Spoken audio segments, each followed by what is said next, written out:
Hey, it's Joe Amoia, founder and creator of GPSforlove.com. You ever been on a first date where you're with a guy and he's really good looking and you're instantly attracted to him and you think there's some possibility and your mind starts racing forward? And then a couple weeks, couple months, couple years later, that you realize that the guy is completely wrong. He's not the guy that you're looking for, and he'll never give you the kind of relationship that you desire and you deserve.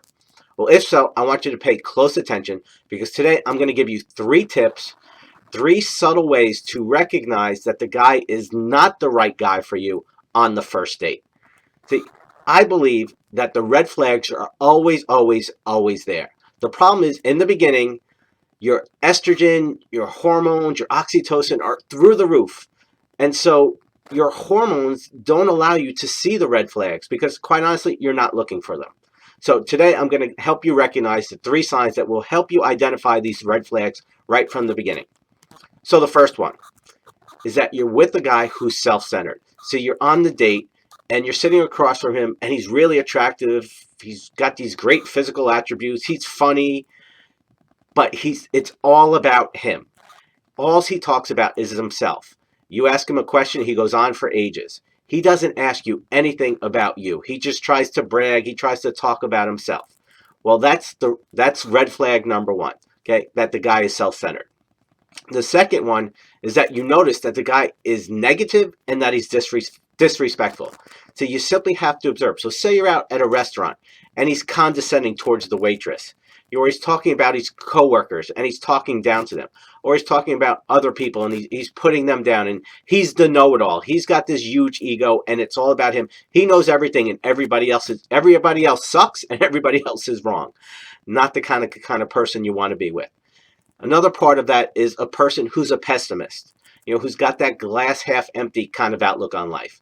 Because it might be cute, it might be funny in the beginning, but after you're in a relationship, guess what? You're one of the people that is going to be wrong. You're one of the people he's going to be talking about, okay? When a guy is a pessimist, it's very hard to have a happy and fulfilling relationship, okay?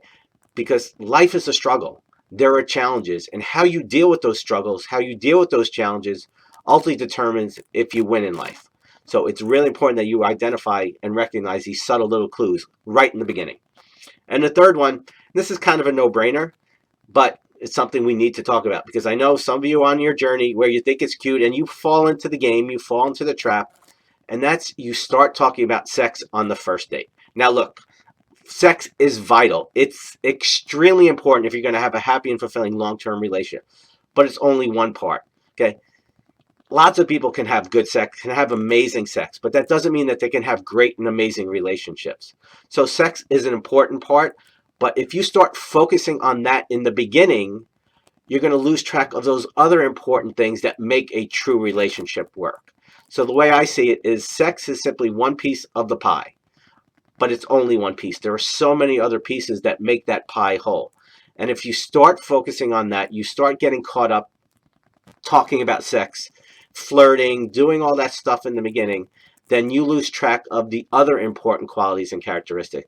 So I say sex will take care of itself. Okay? When you cross that bridge, when you get to that point in a relationship, you will reveal if it's a good fit or not. But if you start focusing solely on that in the beginning, it's a huge red flag.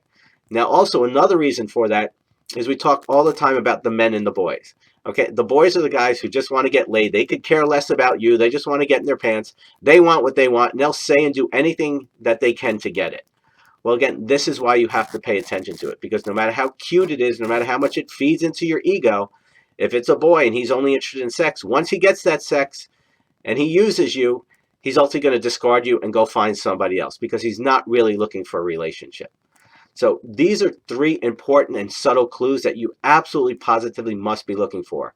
And if you simply sit back in the beginning on your first date, you simply see they're either going to be there or they're not. And if they are, my advice is to be like the Roadrunner. Beep, beep, make a cloud of dust and get out of there. Because if you stay, you continue to invest your time and energy. When the red flags are there, when these subtle signs are there, ultimately you're the one who's going to wind up regretting it in the long run. Well, as always, I hope this helps. But I'd love to hear from you. What are some other dating questions, specifically about dating, that you are struggling with, that you need answers for? I'd like you to put those in the comments section below, And, I like to use that to help bring this stuff to the surface so it can make your dating experience easier and more enjoyable. As always, it's an honor and privilege. I'll see you next time. Much love.